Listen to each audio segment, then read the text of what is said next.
Good evening, sci-fi movie nerds, and welcome to another episode of the Sci-Fi Movie Guy. My name is Mike, and this is our Star Wars Rebels review, Season 3, Episode 16, Legacy of Mandalore. And this was a great episode. The first thing that I want to talk about is we had some incredible artwork on this episode. I mean, just the landscapes and that house in the background when we first see it on the lake. It's just incredible the amount of money Disney is spending on this show.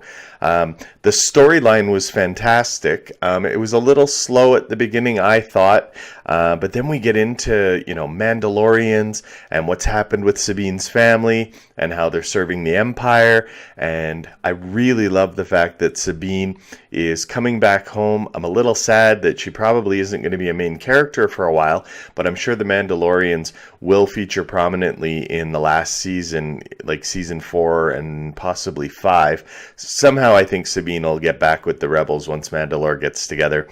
Don't know for sure. I'm hoping, because I really love her character, and I would hate to see this be the end of what we see of her mostly, and if she just does cameos.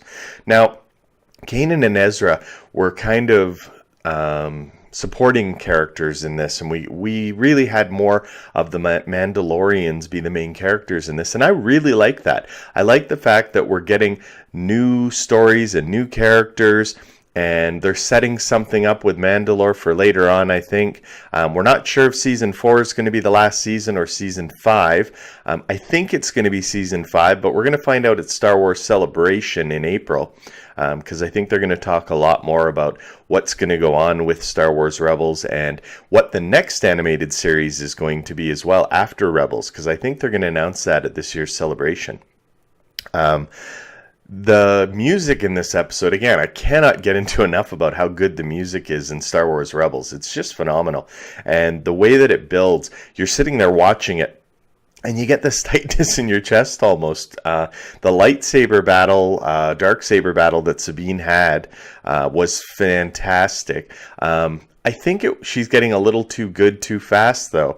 Again, lending itself to what Jason and I talked about in our last episode review, that maybe she has a little bit of force powers. I don't know for sure. I'm still not 100% sure. But the way she beat, and I can't remember his name, but that Mandalorian, you know what? Like, he's a swordsman. He's been doing this for a long time. And the way she just stepped in and did it, it was great.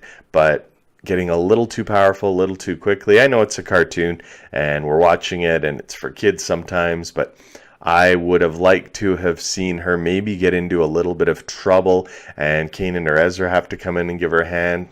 I know that sounds weird, but just for plot progression, I think that she's getting too good too fast. I love this episode. Like, it wasn't one of the best episodes, but it was a good episode. I'd probably give it an 8 out of 10. I'm still really waiting for the Maul episode with Obi-Wan. That one I think is going to be a 10 out of 10, I'm hoping. Please let me know in the comments section what you think. Thanks for watching. Love to hear your thoughts on this episode and what you think. You can email me at movieguySciFi@gmail.com or follow me on Twitter. And remember, everybody, nerds rule the world.